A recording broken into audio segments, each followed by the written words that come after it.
Day of the Dead is another Season 5 episode, but this is very different. Actually, that's very much an understatement. If you ever wondered what a television show would look like if you combine Neil Gaiman, Penn Teller, Harlan Ellison, and The Sixth Sense, congratulations, and also see the man in the white coat about your medicine. All you really need to know for context is that Lockley is now in command of Babylon 5, but nevertheless answers to Sheridan in a civilian capacity. We can leave it at that. And there's enough weirdness going on that you will be distracted from that kind of thing anyway. Rebo and Zooty, a comedy double act mentioned previously, arrives in the flesh on Babylon 5, played by the aforementioned pair of magicians. Anything to declare? I have nothing to declare, my dear man, except my genius. And I have nothing to declare except Rebo's genius either. You would think that a pair of famous comedians could afford to get a second ticket on a spaceship. If you're familiar with Penn and Teller, then you know that Teller never talks on camera, hence why Zooty talks using a tiny box, voiced by Harlan Ellison because it's scarier that way. This is something of a Halloween episode, but not exactly because of the title Day of the Dead, inspired no doubt from the Mexican holiday of the same name. They are in aid of what? A precarious harvest festival? Tonight is the Day of the Dead. Tonight, the dead return. All right. Well, is it going to be zombies or ghosts? Because that is an important distinction. Zombies will try to eat you, but you can shoot them, while ghosts will do all kinds of scary telekinetic stuff, but they're immune to bullets. Lanier shows up after the titles. He's actually been off studying to be a ranger, but he came back specifically because of the Day of the Dead, a revered but rare event that takes place once every 200 years or so, which means that unless the Bakari are exceptionally long-lived, you have a better chance of being one of the dead showing up rather than the live person playing host for them. It's an opportunity of a lifetime, but Lanier realizes that it's an even bigger occasion than he thought. Rebo and Zooty are here? Zoot? Well, this is truly a day of wonders. Am I the only one amused that the guest stars in an episode about talking to the dead are two guys who made a big production about proving that you can't talk to the dead? Sheridan gives them a special award, in fact, allowing them to do a bit of their routine.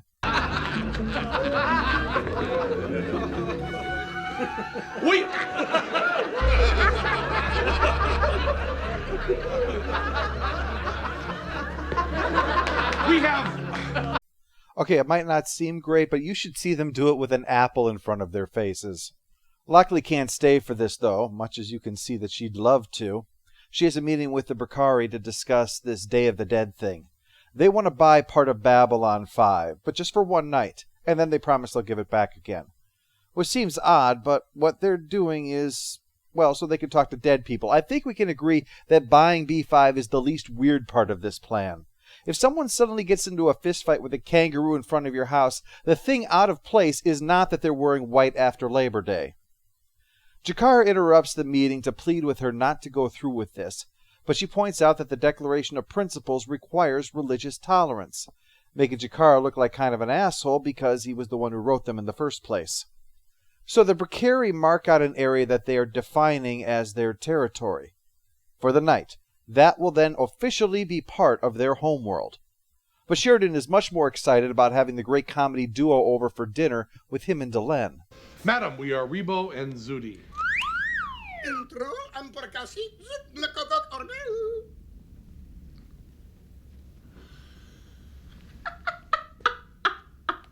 And to think, you almost exterminated them. Now we're all here sharing dinner and a laugh. A funny old universe.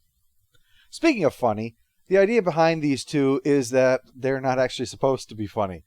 The comedy is supposed to be stuff that you probably know is humor on an intellectual level, but largely don't get, because comedy is often part of its place or time and divorced of that, well, it doesn't make much sense. The political humor of Murphy Brown, for instance, is going to be lost on anyone unfamiliar with that era. Or the stylings of Hans and Franz on Saturday Night Live decades ago might leave someone wondering why the audience is laughing at things. Or anyone who has seen the outrageous Okana will wonder if humor even exists at all, or if it was cruelly murdered in a dark alley somewhere. And now, more laughs in The Best of Rebo and Zooty! It seems that whatever the era, though, fate definitely still has its own twisted sense of humor. We'll do what we always do, Rebo. We'll drive off that bridge when we come to it. Zooty, you're my hero. Zooty, zooty. We return to our Rebo and Zooty movie marathon with Sons of the New Desert. Actually, in a nice touch, Londo checks his newspaper shortly thereafter. Not only does he discover that huge news about him is given a tiny corner blurb while the arrival of Rebo and Zooty dominates the cover, but in a side panel is the announcement of a celebratory Rebo and Zooty marathon. I don't know why, but that just amused me. But we interrupt this marathon to bring you our regularly scheduled Day of the Dead. Energy walls appear to form along those lines drawn in the corridor, marking what is considered Berkiri territory. Anyway, the system is disrupted, but I'll tell you one person who is not going to be inconvenienced. Am I drinking to forget or drinking to remember? I'm not sure, so I must be drinking to forget. But if I drink enough, maybe I'll remember. This is a good plan. I can work with this. He knows what the Day of the Dead is supposed to be, and joked about maybe meeting the first Emperor tonight, so he's rather gobsmacked that not only does a dead person appear, but it's Adira, the girl that he fell in love with back in Born to the Purple, remember? At one point she was poisoned, and it broke Londo's heart that she was callously murdered, a sign of the price paid for his attempt to reclaim Centauri glory and his own personal ambition.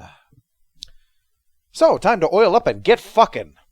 He's not the only one who can look forward to an old lover showing up. Garibaldi wakes up to the sound of someone in his shower. His own visitor from beyond the grave in there. And big props to her. Apparitions from the beyond don't normally concern themselves with matters of hygiene. Your courtesy is appreciated. The woman in there is Dodger. You might remember her from Gropos, those troops who were on the station for a short while before many of them were killed on a combat mission. Well, she's back, and admits that she is dead. But apparently for tonight, everyone's a necrophiliac. She denies that she is a robot, clone, or something that Bester put into Garibaldi's head, and what she is not going to be explained, leaving room for theories on what's going on here. This isn't just occurring in people's minds, because the dead visitors are visible to others over electronic signals, and as was lamented in The Korra's Mother, The Korra's Father, they can't record thoughts, and for the same reason, they can't transmit them either using Earth technology. So this isn't some kind of complicated hallucination. There are suggestions that deaths leave an impression on places in the B5 universe. It's possible that they can leave an impression on people as well, and certain kinds of technomancy can call them forth to interact with. It doesn't really matter. Once you and a ghost are having consensual sex, it doesn't really matter how you got there, does it? Okay, I'm exaggerating a little bit. Not everybody is going to have sex with their visitor. Lockley's, for instance, is someone from her past named Zoe.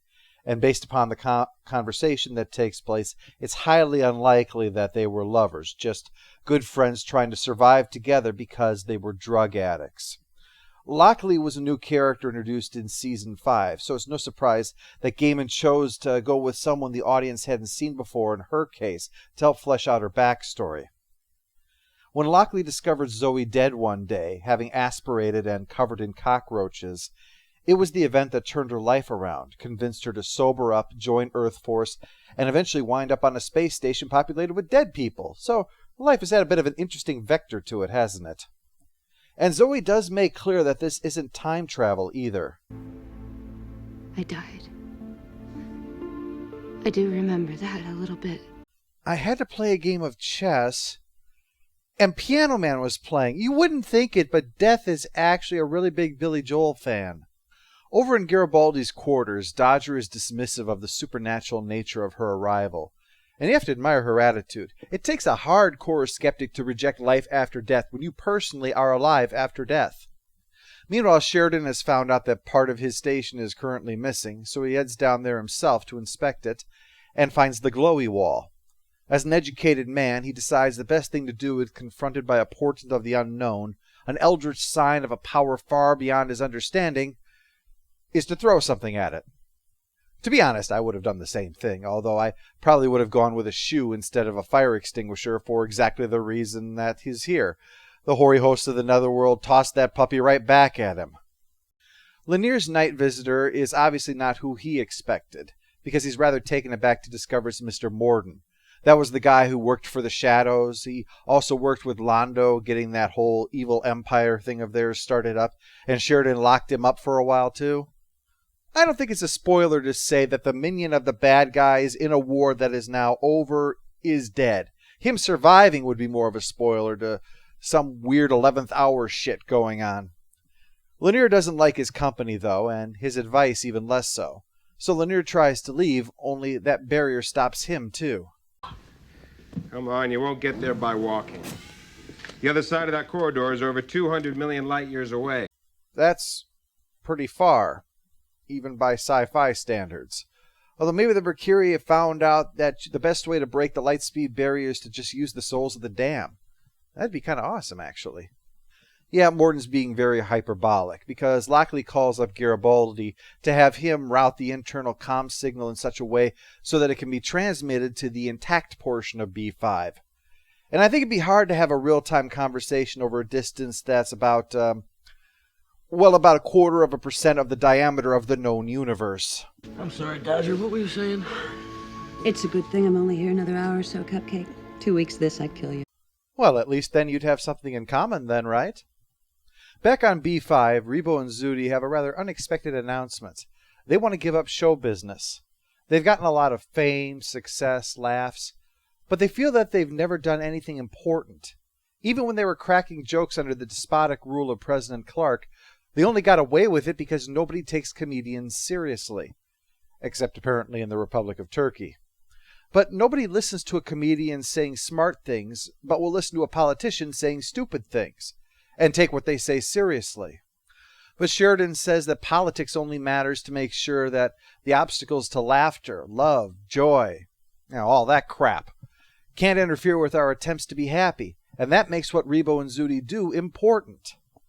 Besides, a guy with a TV show going into politics, maybe they'll make him president too.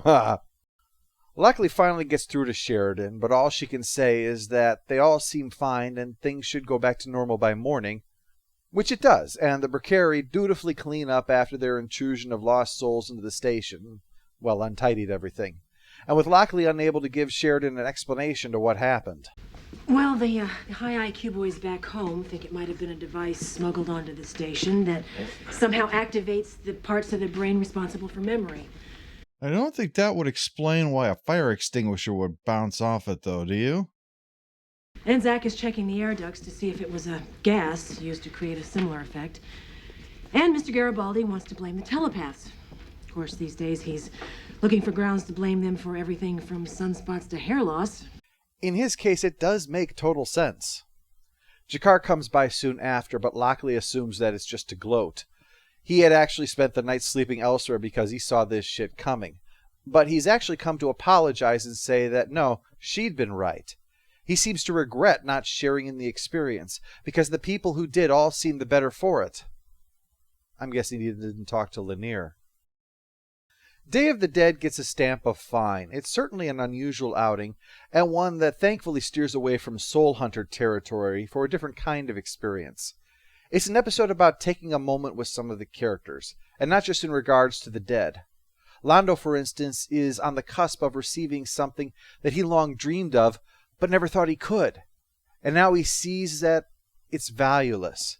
His visitor is a chance to briefly forget about that, and before morning, to perhaps give him a bit of a morale boost before he attains that. And others, too, but I'll get to that in a moment. The episode is cute, and it does have some interesting aspects, which, again, I'll get to in a second.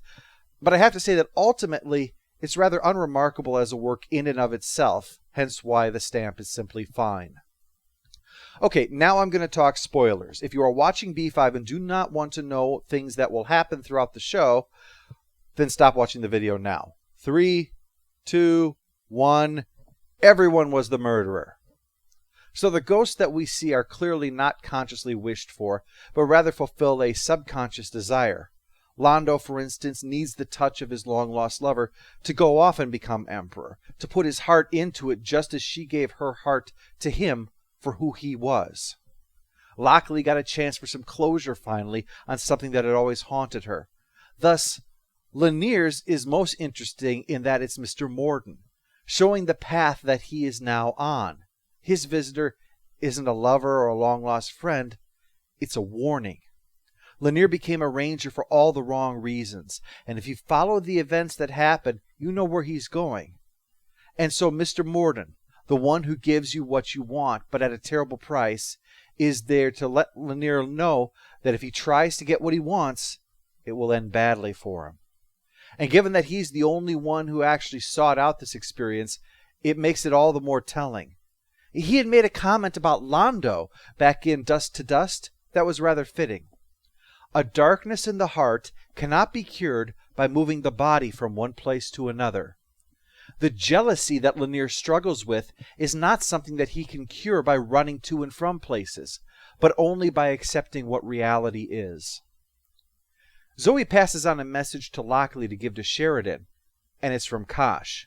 When the long night comes, return to the end of the beginning. This was written by JMS specifically for this episode to ensure that the message would have some meaning.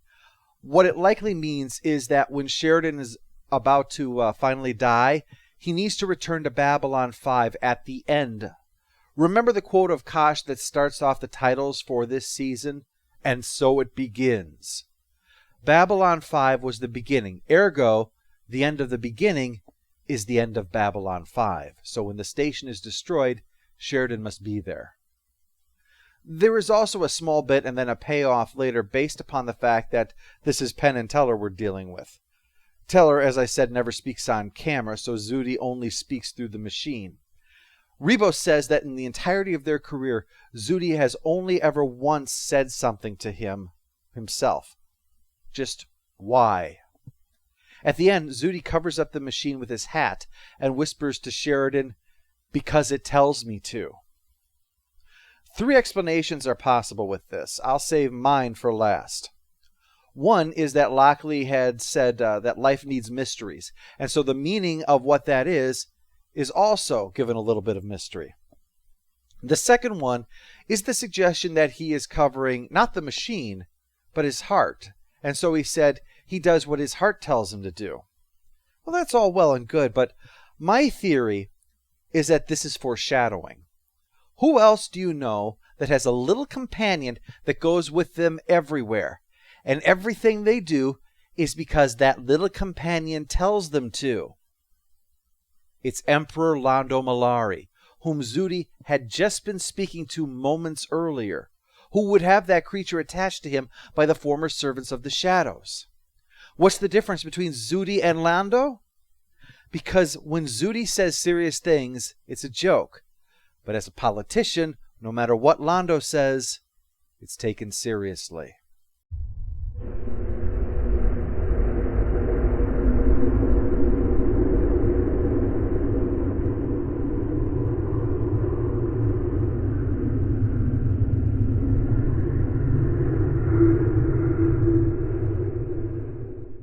All hail the Overlord! All hail the Overlord! Why'd you come back here? I came for wisdom. You don't come to the dead for wisdom, Lanier.